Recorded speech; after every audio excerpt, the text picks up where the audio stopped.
What is happening, and welcome to another four-wheel drive talk episode 58. Now, you guys have heard me sing praise of my Planar diesel heaters in the past. Well, now Planar is branded as Autoterm. So what exactly does this name change? Well, I'm going to give you that scoop here in a moment. Now, also today, we're going to have a look at the F-150 Lightning in the upcoming Ram Revolution as well. Now, the Lightning is in delay pattern at the moment. Now, I'll explain why. And the Ram Revolution looks primed and ready to take on the F-150, but unfortunately, this is not going to happen for a while. Now, how long we have to wait to get your hands on a Ram? Well, I'm going to reveal all those details coming up here soon. Now, friends, before we go diving into all the action here, look, every single week, we put these videos together in small little bite-sized little news nuggets to keep you informed as far as what is happening in the week. Now, as I keep saying over and over again, there's that whole YouTube algorithm that really digs it. It really helps the channel out when you hit that like button if you find some value, appreciate the video, or just want to do us a solid. So all that kind of circles back around, and we appreciate that. That said, let's get on to this week's headlines. Now, as many of you know, I've used the Planar diesel heaters for some time now. I have a 2 kilowatt heater installed on the nose of my Turtleback expedition trailer, and also I have a 4 kilowatt portable diesel heater from Planar, and both these heaters have been nothing short of a rock star. In fact, a while back, I identified my Planar heaters as being one of the most important and impactful modifications I've made to my trailer setup. I think that was the top 15 modifications I made to my Turtleback expedition trailer. Great video, you should take a look at that. Anyway, you'll find all sorts of additional videos on this channel in which I sing praise to these Planar heaters. Now, a lot of the origin of this whole started, which we had quite a handful of questions coming in with regards to cheap Chinese diesel heaters. So we went out and tested these to see if there was any that actually worked. And at the end of the day, they were a nightmare, a safety risk, and they were a headache to keep running. But anyway, and then I went out to start seeing we've identified what that end of the fence looks like. Well, what are the better heaters that you can get your hands on? And there's a few companies that make really good heaters. And Planar happens to be one of them. Actually, Planar is the top of the tip of the sword for me, simply because they were quieter. They had a lot of the bells and whistles that all the others had, and some more. And so, especially with the quiet side of it, that's the part that really won me over. And fast forward 2 years, I'm absolutely loving these things. Prior to having these sort of heaters installed into my trailer, I maybe went out once during a cold weather season, mainly because the source of heat that I had was a buddy heater.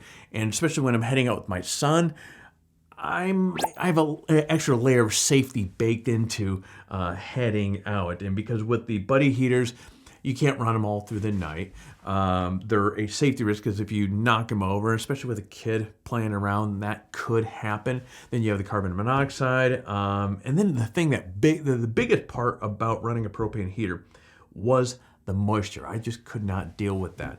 And so for the last 2 years now, we head out quite a bit during the winter months, and it's dry, fantastic heat. Matter of fact, when I get to location, what I do is I have that high temperature hose that I run from the heater up to inside the tent. I run the thermostat, which is a little touchscreen thing.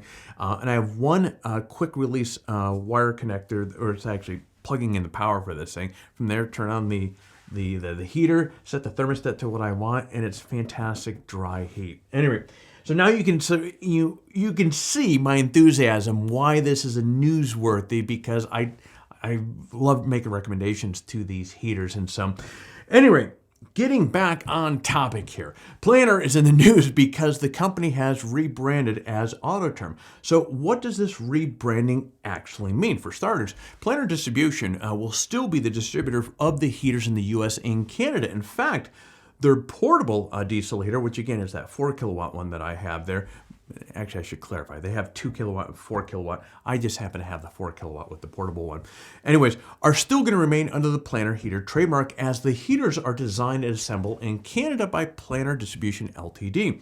Now, a few months back, I was really curious on how these things are manufactured, and you may recall, I flew up there and saw how this small Actually, I learned that this is a family-run operation, and these are hand-built up in Canada. So I was able to see how these things are built and just the level of detail that these guys put into every single one of these things.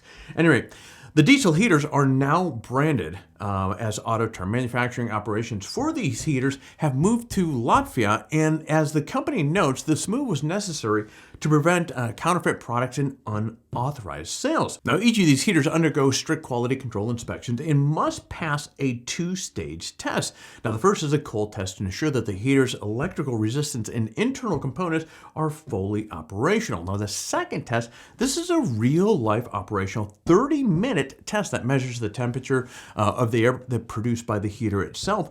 Likewise, the test also measures the temperatures and the CO2 levels from the heater's emission system to ensure that the heater works according to guidelines. Now again, while the name has changed, there is no technical changes to the product, so you can still rely on the same quality, the durability, and functionality that Planar Heaters offers, and under a new name, Autoterm. Now, the Ford F-150 Lightning is undoubtedly one of Ford's biggest hits, which is why it's significant that the Blue Oval is temporarily stopping production and delivery of the truck. Recently, a Ford F-150 Lightning caught on fire as it sat on the Ford lot in Dearborn, Michigan. 2 nearby vehicles were also damaged in the fire. Now, initially, Ford didn't reveal why the stop order was issued, nor did they identify the cause of the fire. However, subsequent reports revealed that the F-150 Lightning's battery started the blaze. Now, it's important to note here that this was a pre-delivery truck, so it was still on Ford's lot. No one was harmed in the incident, and no documented cases of battery fires in the F-150 Lightning have been reported by owners. Still, though, Ford wants to really take some extra caution and give itself time to figure out what the heck happened here and how to make sure that it doesn't happen again. Now, according to Ford, production will be suspended until the end of next week. At the very least, could perhaps last for a few weeks. In other words, if you have a Lightning on order, friend, be prepared to wait. Now, you may recall a few episodes ago, we discussed the forthcoming Ram F-150 Revolution EV truck and how the concept version looked completely badass. Well, Ram has since revealed images of the 2025 production model, and, well, it doesn't look like the concept version.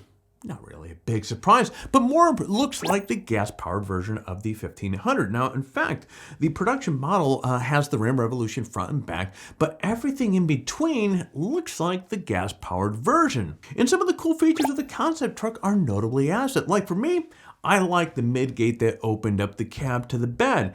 Now, as we all know, concept cars are just concept cars, and that they aren't guaranteed of what the production vehicle will look like. Actually, very rarely do they ever look like the concept vehicles. So it's really hard to be too bent out of shape that the actual Ram Revolution doesn't look like what we thought it would. Now, besides, Ram might be taking a cue from Ford, whose F-150 Lightning looks, let's be real here, a lot like the gas-powered version. It's a formula that worked well for Ford, so it makes sense for Ram to trying to repeat the success with an EV truck that looks less like an EV and more like a real truck. Man, duplicatable success. Why reinvent the wheel if it worked for Ford? Anyways, if you like what you see, you can reserve a Ram Revolution today by following the link in the description below. All right, friends, and that is it for the headlines this week. Now, normally, right about now, we're talking about our current giveaway, but that giveaway has ended. So actually, next week, we're going to announce the winners, and we're going to announce the new giveaway as well. So, friend, it's that time of the video where I'm going to start winding down. But before I do, hey, I have to say I really appreciate you guys tuning in, supporting the channel. And by watching these videos, that's exactly what you're doing. You're supporting the channel. We know there's quite a bit of other options on YouTube that can easily grab your attention. And the fact that you've given us a few minutes of your time here, I'm grateful and I really appreciate it and look forward to seeing you again. That said, if you found some value with this video, it's sure would appreciate you doing all the YouTube stuff. So like, subscribe, and hit all notifications. So therefore, every single time that we come out with a video, just like the one that you just watched there. With that said, friends, that is all I have here for you today. So I'm going to be shutting off these cameras so you get out there, stay healthy, and find your adventure.